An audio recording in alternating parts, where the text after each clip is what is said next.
श्रीमद् भागवत षष्ठ स्कंद चौथा अध्याय में भक्तगणों आपको आज श्रीमद् भागवत में दक्ष की तरह भगवान की स्तुति और भगवान का प्रादुर्भाव की कथा कहूँगा। आप इसको ध्यानपूर्वक ध्यान देके सुनिए और इस चैनल को लाइक एंड सब्सक्राइब जरूर कर दें। कथा सुनिए। राजा परीक्षित ने पूछा, भगवान आपने संक्षेप से तीसरे स्कंध में इस बात का वर्णन किया कि स्वयंभू मनवंतर में देवता, असुर, मनुष्य, सर्प और पशु पक्षी आदि की सृष्टि कैसे हुई। अब मैं उसी का विस्तार जानना चाहता हूँ। प्रकृति आदि कारणों के भी परम कारण भगवान अपनी जिस शक्ति से जिस प्रकार उसके बाद की सृष्टि करते हैं उससे जानने की भी मेरी इच्छा है। सूची कहते हैं, सनकादि ऋषियों परम योगी व्यासनंदन श्री सुखदेव जी ने राशि परीक्षित का यह सुंदर प्रश्न सुनकर उनका अभिनंदन किया और इस प्रकार कहा। श्री सुखदेव जी ने कहा, राजा प्राचीन वही के 10 लड़के जिनका नाम प्रेजिता था, जब समुद्र से बाहर निकले तब उन्होंने देखा कि हमारे पिता के निर्दयपरायण हो जाने से सारी पृथ्वी पेड़ों से घिर गई है। उन्हें वृक्ष पर बड़ा क्रोध आया। उनके तपोबल ने तो मानो क्रोध की आग में आहुति ही डाल दी। बस उन्होंने वृक्ष को जला डालने के लिए अपने मुख से वायु और अग्नि की सृष्टि की। परीक्षित, जब प्रेरिताओं की छोड़ी हुई अग्नि और वायु उन वृक्षों को जलाने लगी, तब वृक्षों के राजा धीराजा चंद्रमा ने उनका क्रोध शांत करते हुए इस प्रकार कहा, महाभाग्यवान प्रेरिताओं, ये वृक्ष बड़े दीन हैं। आप लोग इनसे द्रोह मत कीजिए, क्योंकि आप तो प्रजा की अभिवृद्धि करना चाहते हैं और सभी जानते हैं कि आप प्रजापति हैं। महात्मा प्रेरिताओं, प्रजापतियों के अधिपति अविनाशी भगवान श्री हरि ने संपूर्ण वनस्पतियों और औषधियों को प्रजा के हितार्थ उनके खान पान के लिए बनाया है। संसार में पाखों से उड़ने वाले चर प्राणियों के भोजन, फल, पुष्पादि अचर पदार्थ हैं। पैर से चलने वालों के घास, तृण आदि बिना पैर वाले पदार्थ भोजन हैं। हाथ वालों के वृक्षलता आदि बिना हाथ वाले और 2 पैर वाले मनुष्य आदि के लिए धान, गेहूं आदि अन्न भोजन है। 4 पैर वाले बैल, ऊंट आदि खेती प्रवृत्ति के द्वारा अन्न की उत्पत्ति में सहायक है। निष्पाप प्रेरिताओं, आपके पिता और देवाधिदेव भगवान ने आप लोगों को यह आदेश दिया है कि प्रजा की सृष्टि करो। ऐसी स्थिति में आप वृक्ष को जला डाले, यह कैसे उचित हो सकता है। आप लोग अपना क्रोध शांत करें और अपने पितामह, परपितामह आदि के द्वारा सेवित सत्पुरुषों के मार्ग का अनुसरण करें।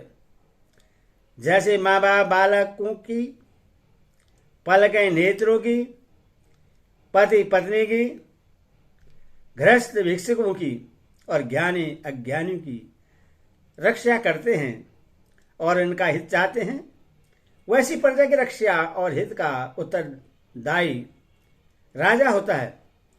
प्रेरिताओं, समस्त प्राणियों के हृदय में सर्वशक्तिमान भगवान आत्मा के रूप में विराजमान हैं। इसीलिए आप लोग सभी को भगवान का निवास स्थान समझें। यदि आप ऐसा करेंगे तो भगवान को प्रश्न कर लेंगे। जो पुरुष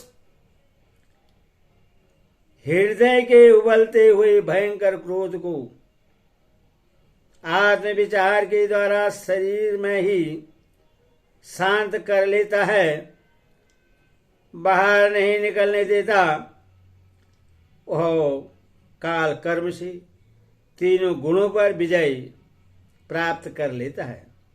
प्रेरिताओं, इन दीनहीन वृक्षों को और न जलाइए, जो कुछ बच रहे हैं उनकी रक्षा कीजिए, इससे आपका भी कल्याण होगा। इस श्रेष्ठ कन्या का पालन इन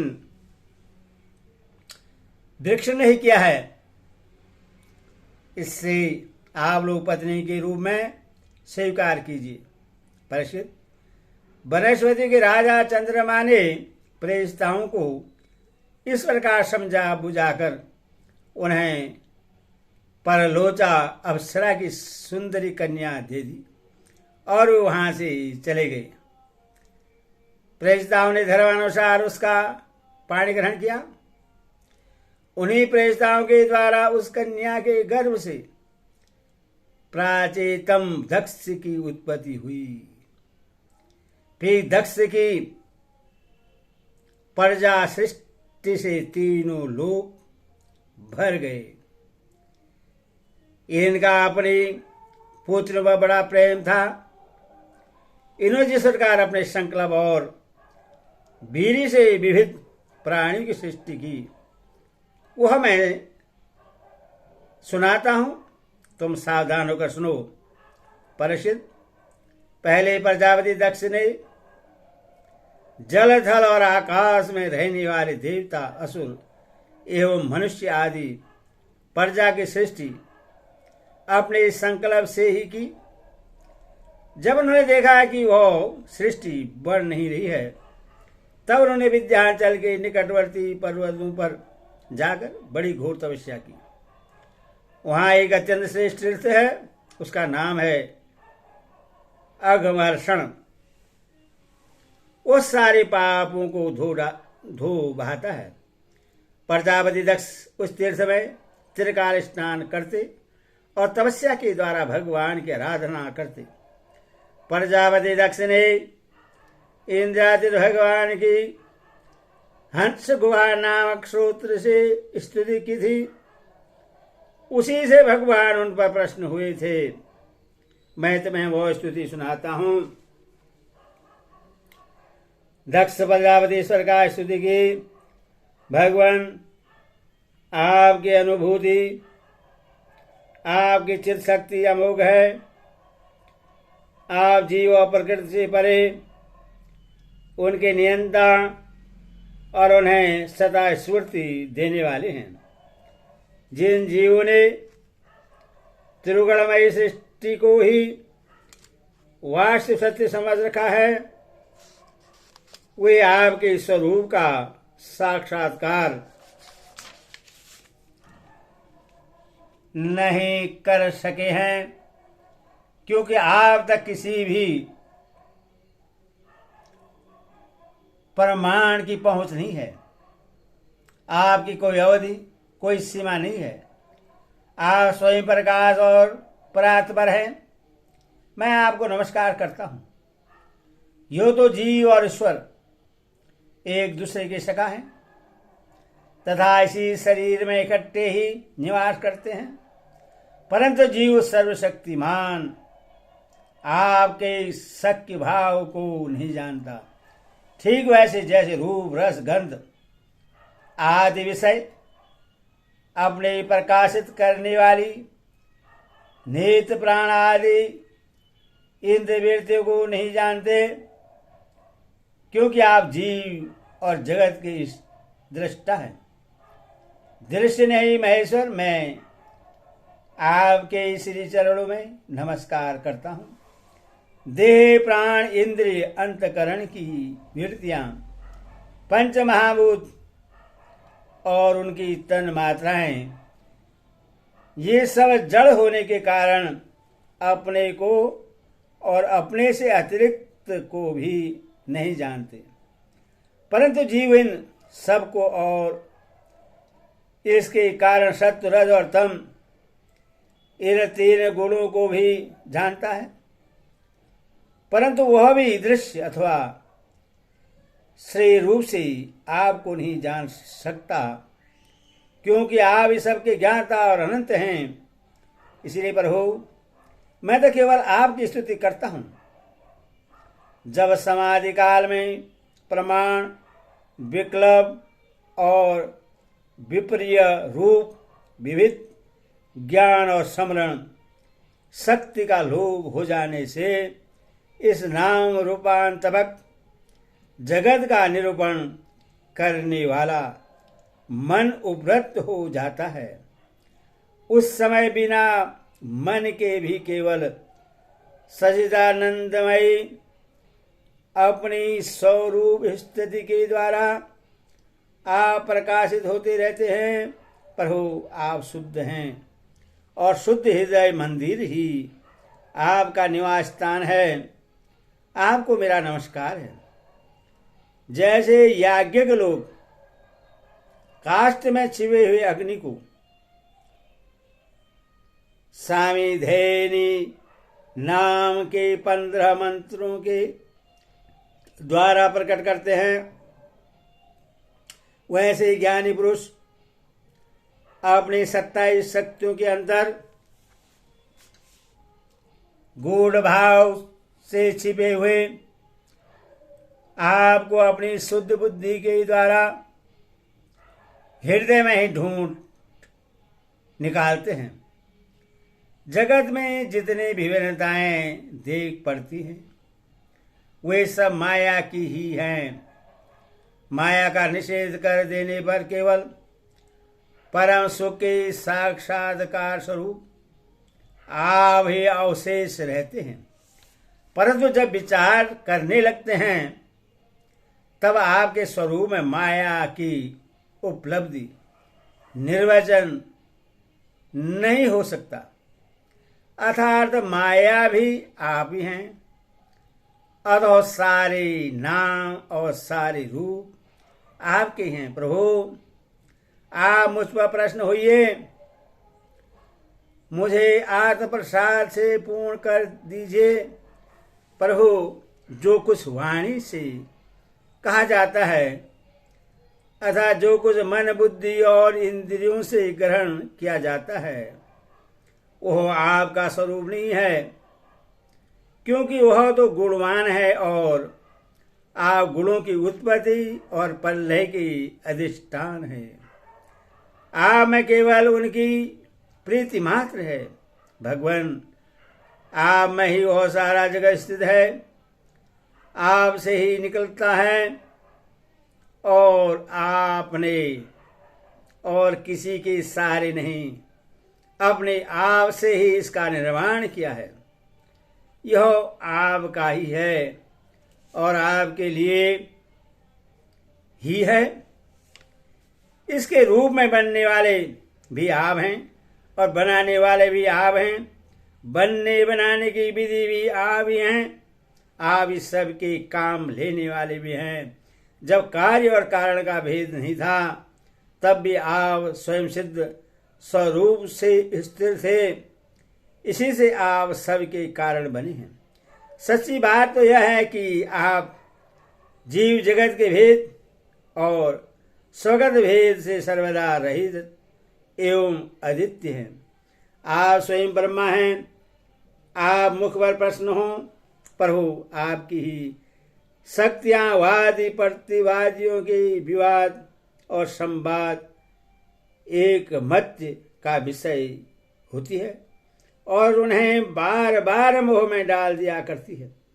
आप अनंत अपराकृत कल्याण गुण गणों से युक्त एवं स्वयं अनंत हैं। मैं आपको नमस्कार करता हूं। भगवान,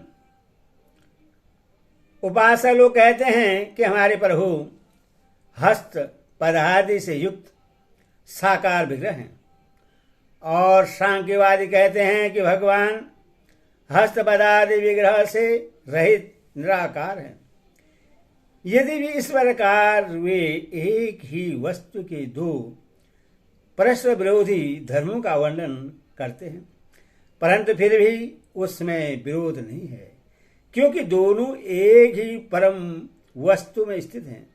बिना आधार के हाथ पैर आदि का होना संभव नहीं, और निषेध की भी कोई अवधि होनी ही चाहिए।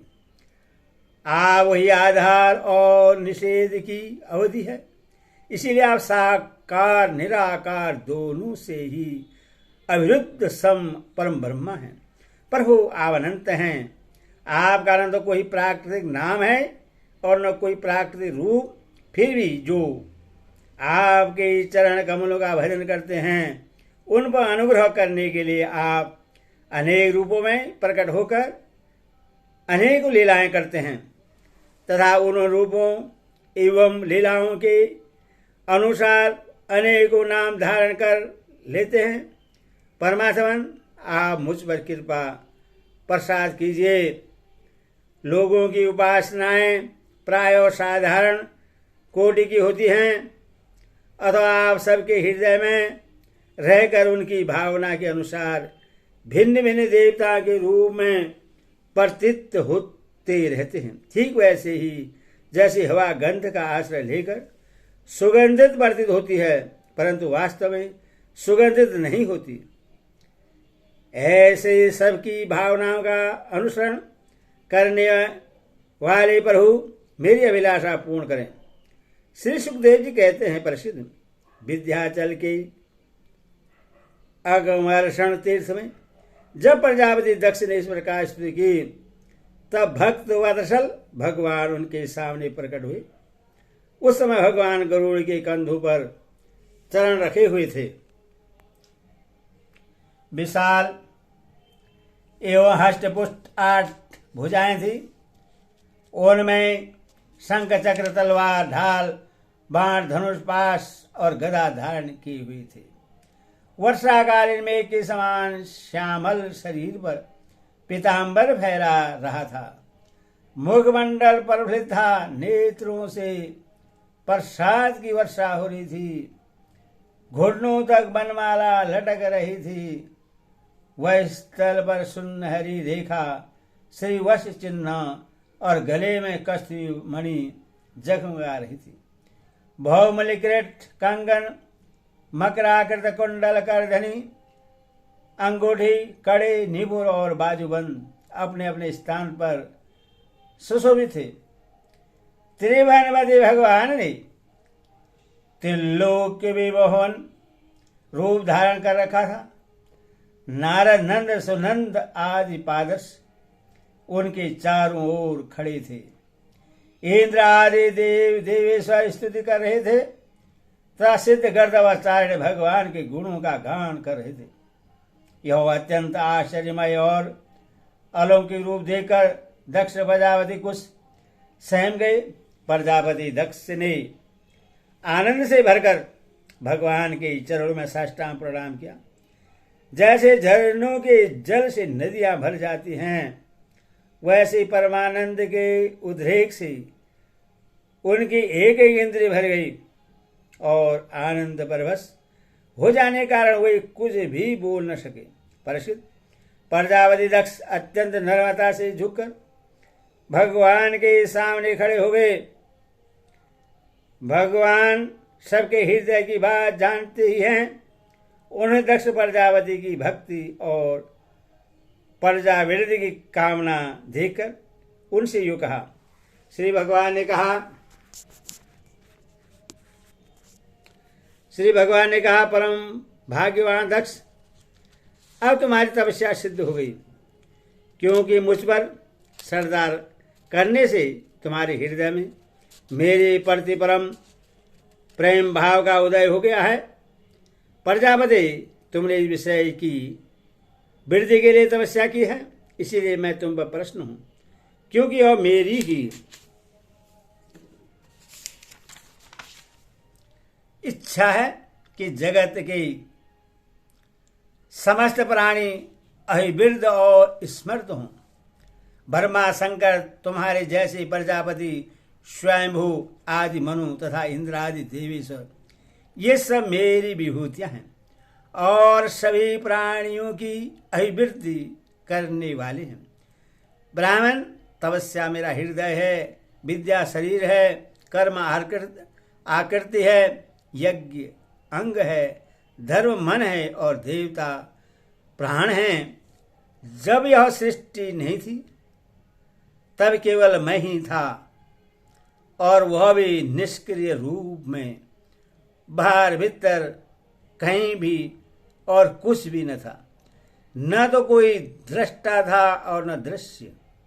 मैं केवल ज्ञान स्वरूप और अव्यक्त था।